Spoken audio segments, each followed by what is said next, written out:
Well, howdy, folks. Charlie with Typewriter Justice here, and earlier today I looked up the definition of the word cute in my handy-dandy 1961 Merriam-Webster 3rd edition unabridged dictionary, and that dictionary had this to say: cute. 1. Ingenious, clever, sharp. 2. Attractive, pretty. A generalized expression of approval, suggesting daintiness. Yeah. Fine features. Deftness. Oh, yeah. Or delicacy. Maybe not so delicate. But hey, dude. Pretty much it basically fits the bill. I think this might be the cutest little typewriter I've ever gotten to use. I love these things. It's Underwood 3-bank, the standard portable typewriter 3-bank variety, because I had a 4-bank variety that they called the same darn thing too. And I like the 3-bank better. They're a little crankier to work on. Everything's a lot tighter because, they're tiny. But man, they're so much fun. Both to work on and to use. They've got a ridiculously smooth action, which is fantastically surprising considering how tight and tiny the type bar segment is. Man, that basket's just itty bitty. Everything on these things is itty bitty. I mean, it's one of the tiniest dadgum things ever. And I love them. Man, this one's from 1923. According to the database, it's November of 1923. So that puts it right at 99 years old. And man, I hardly would have put her at a day over 90. Or maybe 80, but yeah, whatever. It's 100 years old, dude. Pretty much. Got brand new rubber, new platen, new feed rollers, new feet. Nice squishy feet. Platen's from JJ Short. Feed rollers are my own. And feet are compliments of Charles Goo of mytypewriter.com, who also does my lovely felt pads. And he does feet for a whole bunch of other typewriters, which are all kick butt. And I actually have a video in the works showing off a bunch of those, so look out for that soon, because that's going to be coming. He also does dust covers and machines, and if you haven't been to mytypewriter.com, then go there and at least buy one of these dadgum pads, because they're the best thing ever, and they're like less than $30. And no, this is not a promoted video, but I happily promote him, because good fella doing good work. He's also got keyring pliers. Ooh, those are pretty kick-ass too. Anyway, back to this thing. 1923. New platen, new feed rollers, new feet. What else did I do on this thing? Aside from everything, because good Lord. Pulled off the decals. Well, still have the rear decal. We've got that one. But the back decal was like maybe 5% there. And so I went ahead and just cleaned the rest of it off. Front decal was pretty much gone. This one you can still see a little bit if you get the angle just right. You can see it says Underwood Standard Portable Typewriter. But, if you're just glancing at it, you can't tell. Golly, what else did I have to do? Tune the escapement, tune the trigger, and you have to tune the escapement in all 3 positions, the standard position, the cap position, and in the fig position, because it's different in all 3 positions. Cleaned up the segment, cleaned up my ribbon motion. The ribbon vibrator on these is kind of cranky sometimes, and this one was no exception. Cleaned up the ribbon selector, because likewise this one was kind of just, it didn't want to do, and now it does.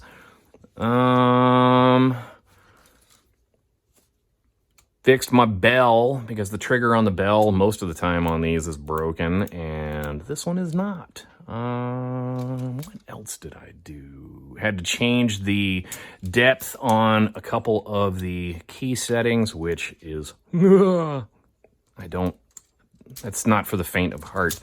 But, you know, if you're patient and you kind of feel those things out, then you can get it set up just right. Oh yeah, the ribbon. That was the other thing I was going to show off, because, man, one of the things about this design is it doesn't have an automatic ribbon reverse. It does have this lovely little lever right there that you can, you know, now we're going this way. Now we're going this way. Oh, man, but unless you're paying attention, you're never going to be able to notice when you need to switch it, right? Wrong. Because what I do is when I color each end of the ribbon, where as I'm typing, I see that it's doing this, and I'm like, oh, crap. I need to do that so I can go back to my snazzy regular ribbon, and then I know I'm good. I also do this on the Corona 3 bank, because those had, you know, the ones that had the little spools to figure out, you know, to determine which way it's going. Because, you know, likewise on those, you don't know which way it's going, and on those, you've only got like an 8-yard ribbon, but this is a full-size ribbon, which is nice. But, yeah, do a little type test with her, because, man, they're fun. 1923 Underwood Standard Portable Typewriter 3-bank. Serial number 91404. And, hopefully I can get this type sample in one shot, because I'd like to be able to use it when I go to sell it, because I'm going to sell this one. I've got another one that I'm working up too that actually has all the decals, and I'm going to sell that one too, and it's going to have new feet and new feed rollers and new platen and all that stuff too. But, you know, whatever.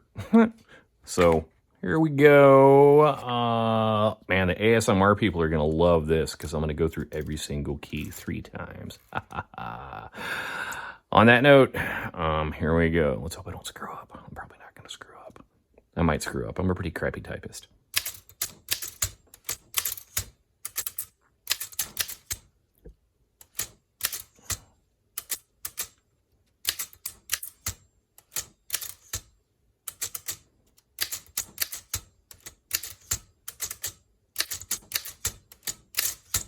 Whoop. Where was I?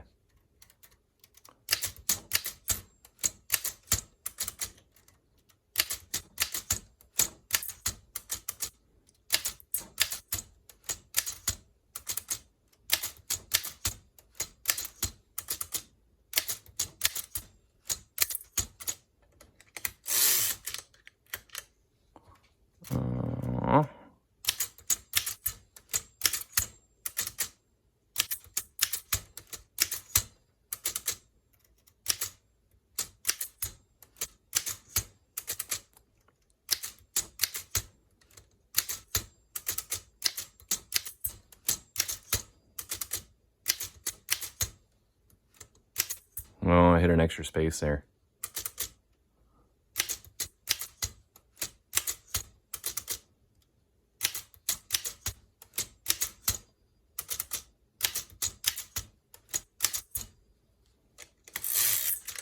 Almost there.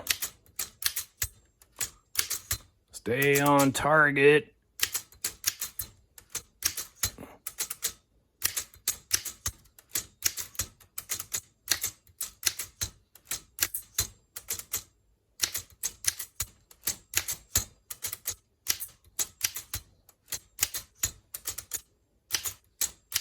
As I'm doing this, I'm noticing that some of these key tops are stained with ink. I was working on this thing before I did this video, and I think I actually just got it on my fingers instead. Anyway, that mostly worked. I think it worked well enough. So this is definitely a 99-year-old diminutive typewriter. I don't get the best type out of it. It's kind of a delicate balancing act. You know, look at all the ink. It's a delicate balancing act with these because you gotta you gotta pick your battles. Do you want to tune it to where you're gonna get all of the upper bank in the fig position? Do you want to get it to where you're going to get all of your descenders to be printing perfectly in black, or which or what? You know, you can have all of that if you use a solid black ribbon, but I want to use like a 2-color ribbon, and so I've picked my battles. So I get a little bit of red bleed on my descenders, which I'm fine with. I don't care, because I would rather be able to have the tops of my letters, or my tops of my numbers, because it's only this upper bank that does that.